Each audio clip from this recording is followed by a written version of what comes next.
വയനാട്ടെ കോൺഗ്രസ് നേതാവ് എൻ.എം. വിജയന്റെ ആത്മഹത്യാ കേസിൽ IC ബാലകൃഷ്ണൻ MLA-ക്ക് മുൻകൂർ ജാമ്യം. ND അപ്പച്ചൻ, KK ഗോപിനാഥ് എന്നിവർക്ക് മുൻകൂർ ജാമ്യം അനുവദിച്ചു. കൽപ്പറ്റ സെഷൻസ് കോടതിയാണ് ജാമ്യം നൽകിയത്. വിവരങ്ങളുമായി അർജുൻ PS ചേരുന്നുണ്ട് വയനാട്ടിൽ നിന്ന്.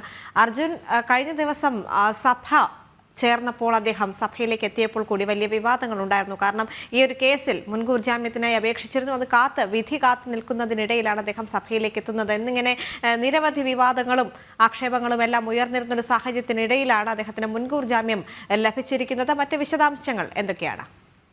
തീർച്ചയായും ദേവിക, കഴിഞ്ഞ ദിവസങ്ങളിലടക്കം വലിയ രീതിയിലുള്ള ഒരു വാദപ്രതിവാദം 2 ദിവസമായി ഈ കേസിൽ നടക്കുകയായിരുന്നു. തുടർന്നാണ് ഇന്ന് രാവിലെ പരിഗണിക്കാനിരിക്കുകയായിരുന്നു ഇത്തരത്തിൽ മുൻകൂർ ജാമ്യാപേക്ഷ. അതാണ് പിന്നീട് കോടതി വൈകിട്ട് 4 മണിക്ക് പറയാമെന്ന് പറയുന്നത്.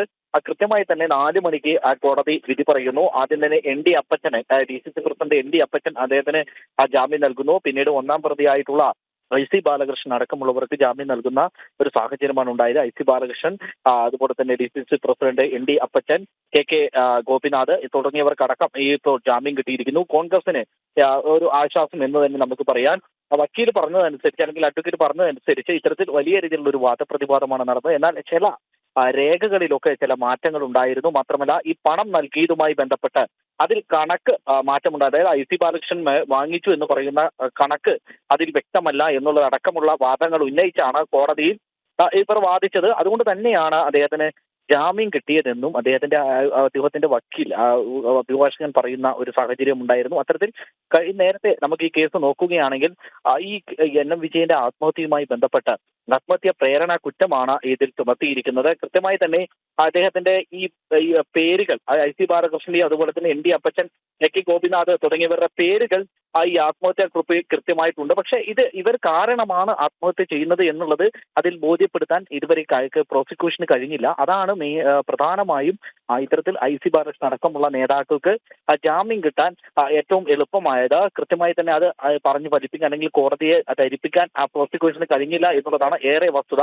മാത്രമല്ല, നമ്മൾ ഇതിനു മുൻപ് ഒരു കരാർ രേഖ അടക്കം പുറത്തുവിട്ടിരുന്നു. ഈ കരാർ രേഖയിലടക്കം IC ബാലകൃഷ്ണൻ ഈ ബാങ്കിലേക്ക് നിയമനം നൽകുവാൻ ഈ പണം വാങ്ങി എന്നുള്ളതടക്കമുള്ളത് നമ്മൾ പുറത്തുവിട്ടതാണ്. മറ്റൊരു കാര്യം എന്ന് പറയുന്നത്, NM വിജയൻ, സ്വാഭാവികമായിട്ട് NM വിജയന്റെ കടം ബാങ്കുകളിൽ ഉള്ളത് മകന് ചികിത്സയ്ക്കായിട്ട് എടുത്തുള്ള പണമായിട്ടാണ് ഈ രേഖയിൽ കാണിക്കുന്നത്. അല്ലാതെ ഇത്തരത്തിൽ അദ്ദേഹം ഈ ബാങ്കിന് വേണ്ടി, അല്ലെങ്കിൽ ഈ നിയമനവുമായി ബന്ധപ്പെട്ട് NM വിജയൻ മറ്റൊരാളുടെ കയ്യിൽ നിന്നും വാങ്ങിയ പണം തിരിച്ചടയ്ക്കുവാൻ വേണ്ടി ബാങ്കിൽ നിന്ന് വാങ്ങിയതല്ല എന്നുള്ളതടക്കമുള്ള ഒരു പരാമർശമാണ് പ്രോസിക്യൂഷന്റെ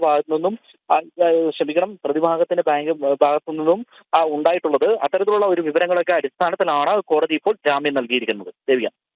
ശരി.